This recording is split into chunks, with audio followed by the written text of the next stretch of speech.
salute, peace and power, peace and power. I thank the universal truth and the absolute laws of nature for guiding me, protecting me, and giving me the strength to endure the imperfect. I shall attack with vigor, making progressive moves. The divine mind knows, the divine mind shows all things work in divine order.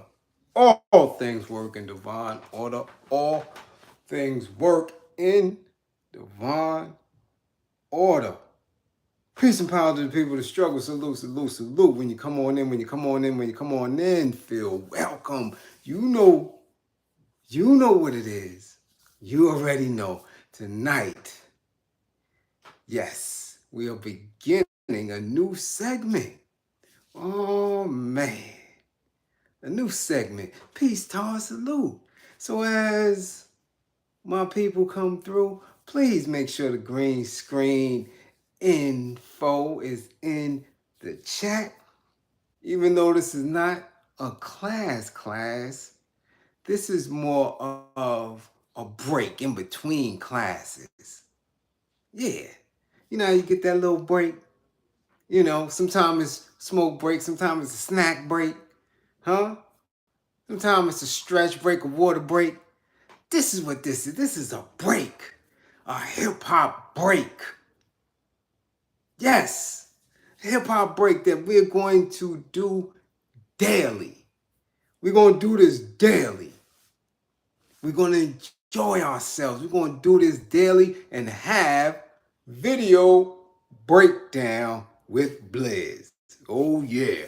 Video breakdown with Bliz. And you. And since this is Hip Hop 50, I believe that we should begin with one of the most iconic MCs that we've ever had in hip hop. Oh yeah, one of the most iconic, Mr. LL Cool J. Yeah, Queens even. Yeah, that's who we gonna bring. We gonna bring LL to class for this class break. Video breakdown. Video breakdown. Now I know some of you, I know a lot of you are youngins up in here, so y'all gonna get lessons. Some of us who are older, elder, statesmen of the culture will know the majority of the videos that we will break down. Yeah, you will. So the youngins, many of them may miss what we're talking about, but that's what we do here. We educate them, they educate us.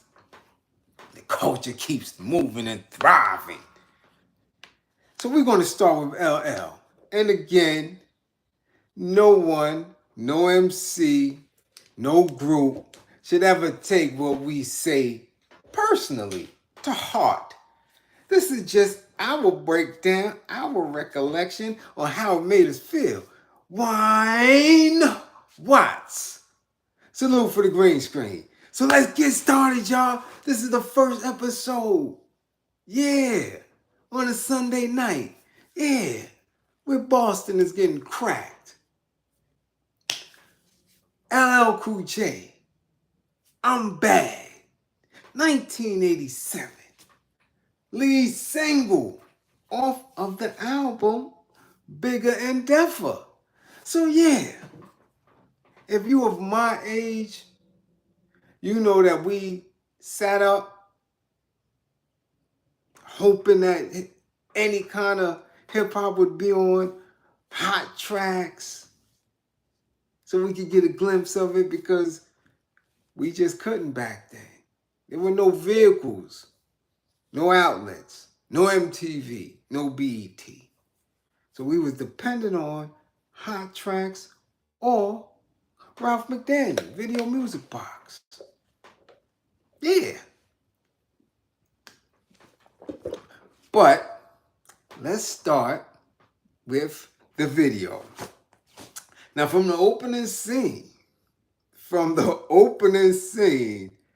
we all know, come on, Tin, cut it out. We all know that it was a little bit sus from the rip. All right? We got LL. Well, we have this nice looking, brown skinned young girl. And she's putting up posters. Drug, kill. Right? Now, you grew up in the crack era. You know what it was. It was terrible. We started around 85. By 87, we was in the full swing of it. It was thick. It was thick.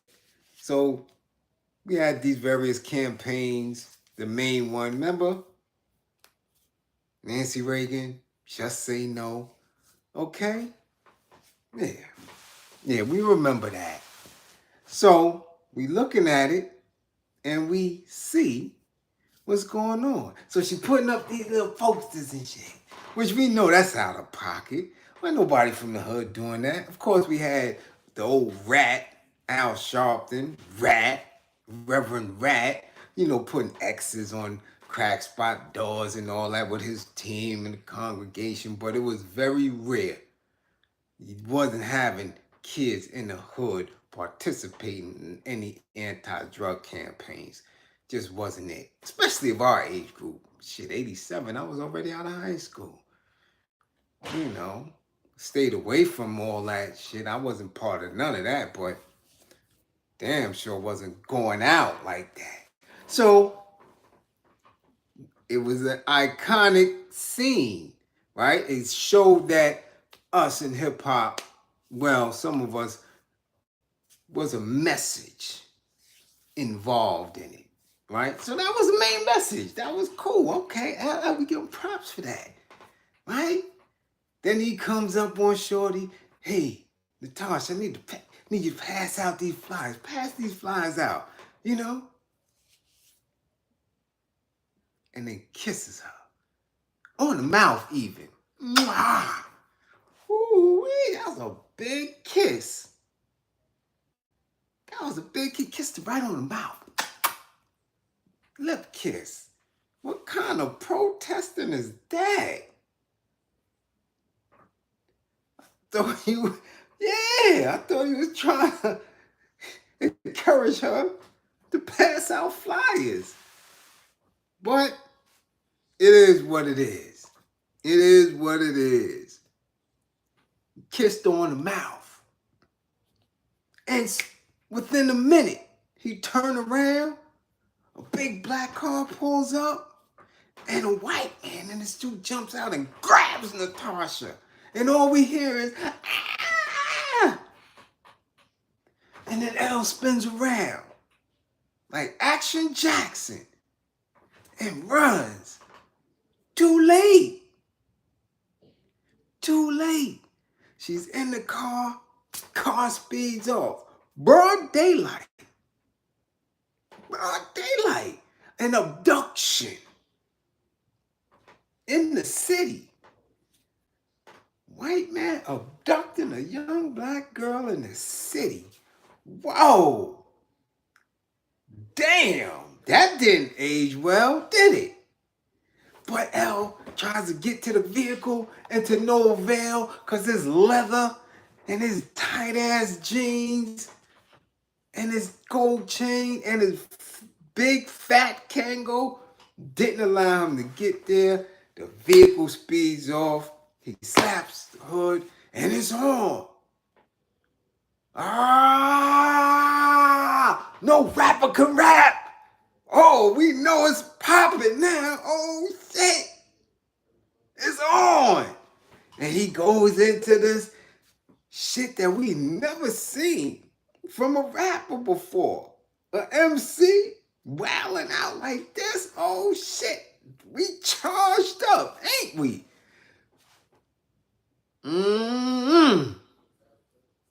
But what always stuck with me even when I was watching it, from the first verse, when he said, make it say go hell and do the wop, and he didn't do the wop, I was like, hold up. kind of cheap shit is this? He did the cha-cha or some shit. Wasn't the WAP? Nah. We didn't see the WAP to the second verse when the DJ was doing it. Matter of fact, the DJ did the WAP the whole video. Better than anybody, even better than the two girls. DJ was whopping his ass off. And no, not cut creator. Nah. He barely seen cut creator. He just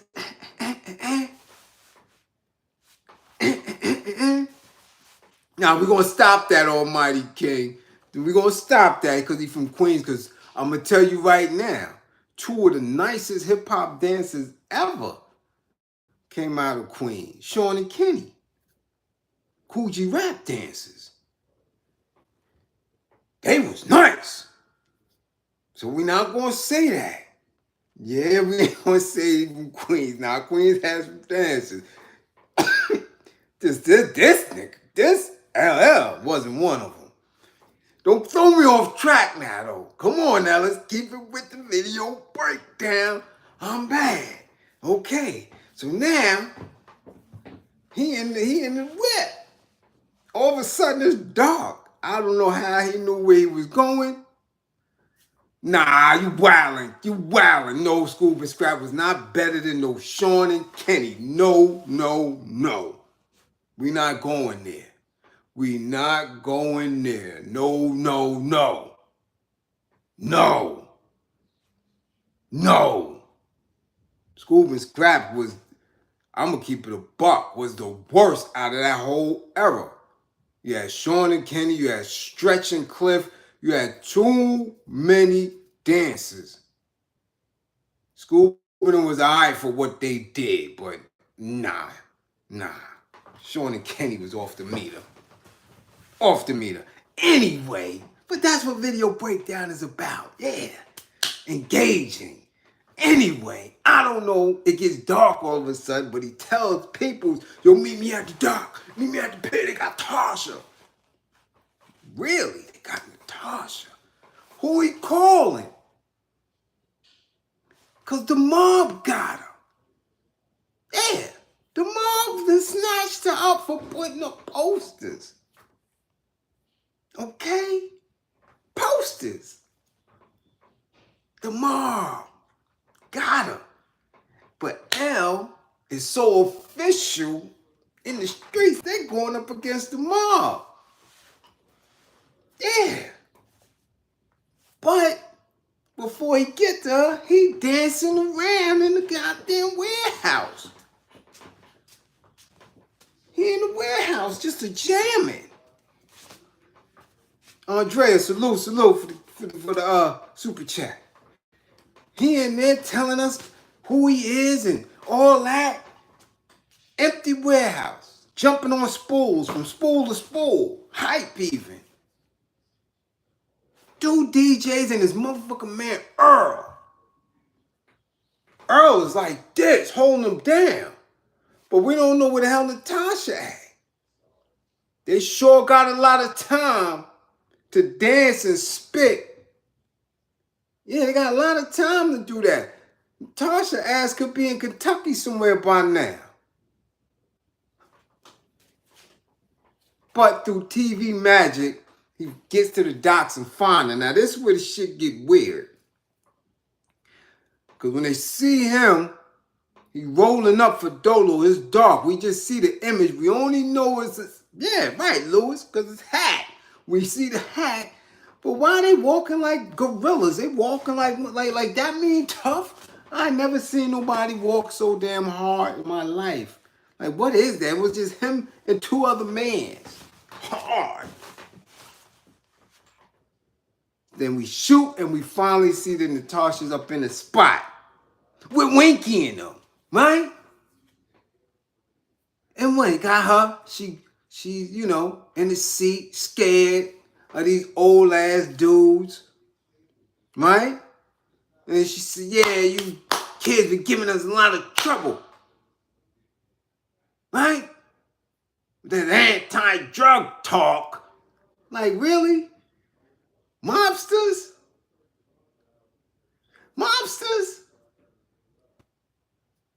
Talking like that? Huh? And what does she say, y'all? Come on now.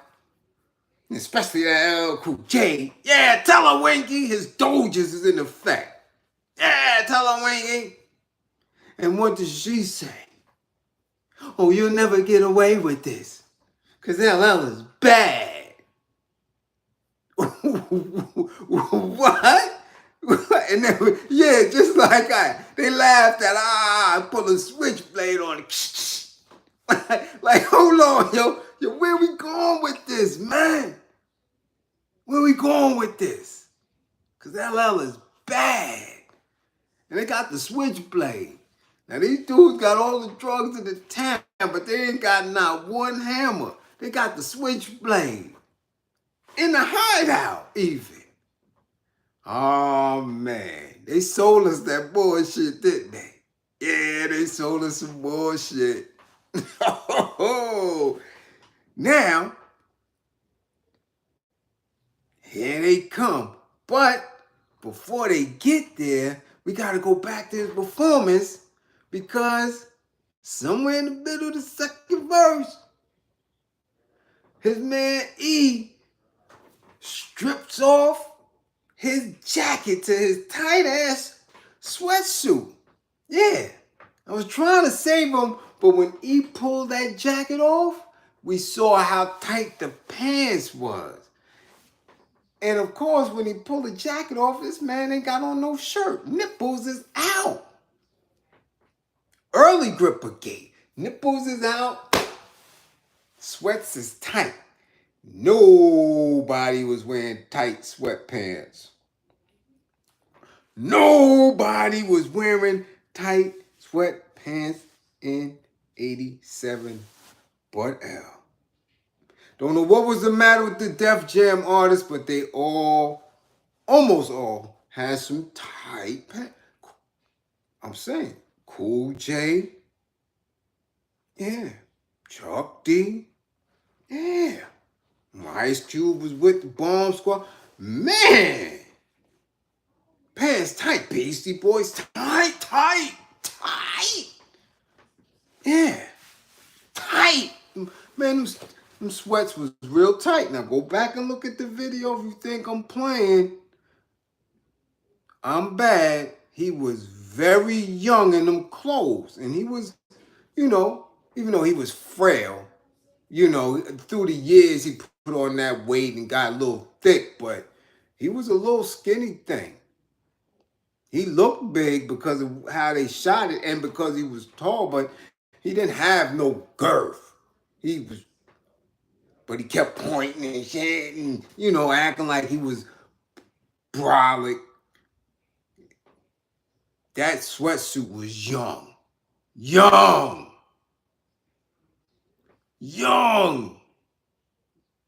I'm telling you, the sweatsuit was mad young. And he kept wearing young sweatsuits the majority of his career.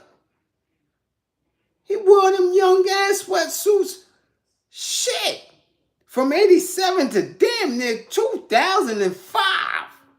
He ain't changed his look up until Flavor in Your Ear remix. 4321 even. He was Todd 1 out. Yeah. He was getting big, he was hitting the gym, all that. But he had on tight sweatsuits. Yeah, tight.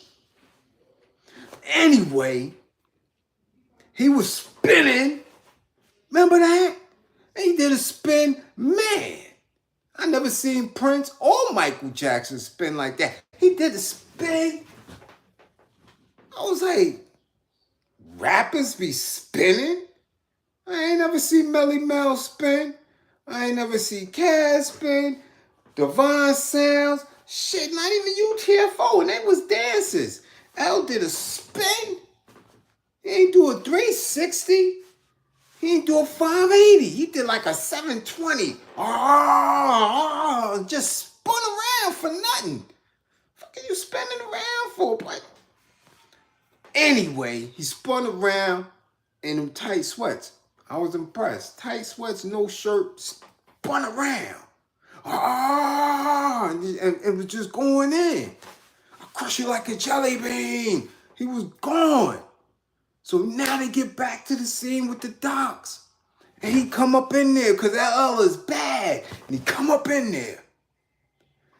Oh, you see the white Kango, the black leather? He up on Winky in him. Winky and him ain't got the switchblade no more. I don't know what happened to it, but they had the switchblade at one time. It's gone now because L and his man is there. And the rest of the goons who in the dark look like a bunch of gorillas coming through. Like, who choreographed this shit? And the fight scene was wow. I thought these dudes had all the drugs in the town. L and them coming there bare knuckles with nothing. Knocked the mob out, Winky and all of them, picking them up, hanging them on hooks, doing all type of fisticuffs. What the fuck is going on? What is going on? This is the toughest Queens dude I ever seen up until that point. L was tough.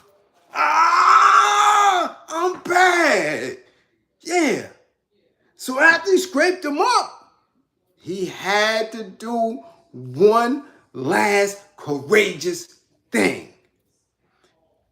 Give me that walkie-talkie. I said, ain't this some shit? That ain't no walkie-talkie. That's a CB radio. What are you doing? Where we going? What happened? But did it work? Yes. The shit worked. Because that is one of the most iconic hip-hop videos ever. Ever to this day. If you Google it, if you YouTube search it and watch it, you will not move. You're going to watch the entire video. All the way to the end. Give me that walkie-talkie. Whoa! First of all, what the mob is doing with a CB radio. From the beginning of the video, that always confused me because I thought the cops was chasing them. Calling all cars, calling all cars. That's what they said in the beginning. At the end, what are we doing? The mob? Really? Sounding like the police? So was that some underhanded jewels they was dropping on us? That the mob and the police worked together to put drugs in the community? I don't know. But I do know that that video today still stands as one of the most iconic. Watch it. YouTube search it even. And see if I'm lying. See if you don't giggle your ass off after watching video breakdown. Yeah. And we gonna do video breakdown every day. Every day we gonna break down another video. We gonna do video breakdown every day. Right? So we can see just how these MCs or these rappers have grown or fallen off. Because some of them only have one damn video. Yeah, we're going to get that too. We're not going to just stay with the icons. Nah. We're going to go with the one-hit wonders. We're going to go with everybody. Yeah. Yeah. So that's what you do. Do a YouTube search. Oh, LL Cool J, I'm bad. And in the comments, tell them Bliz sent you. Because Bliz said that could have been the start of Grippergate because he was naked and not afraid, but he damn sure was naked and tight. Ooh, wee! It's one of the tightest sweatsuits I ever seen. I'm saying. Now, we seen some tight sweatsuits. But that shit was young. Yeah. And the Kango was big. I ain't never seen no Kango that big. And everybody wore Kangos. First time we seen Kangos outside of the hood, we always seen them in the hood, was MC Shan. LL had Shan whole look. And Shan shit wasn't that big. That shit L had was big. That shit was big. Got the brolic Kango. Hey, what up, Miss Chocolate? So, and thank you for the super chat. So listen, on your way out, y'all hit that green screen and look, share and tell everybody. We doing video breakdown with Bliz every day. Maybe in the morning, maybe in the afternoon, maybe in the evening, maybe late at night. But we gonna do video breakdown with Bliz every day. Salute, peace and power.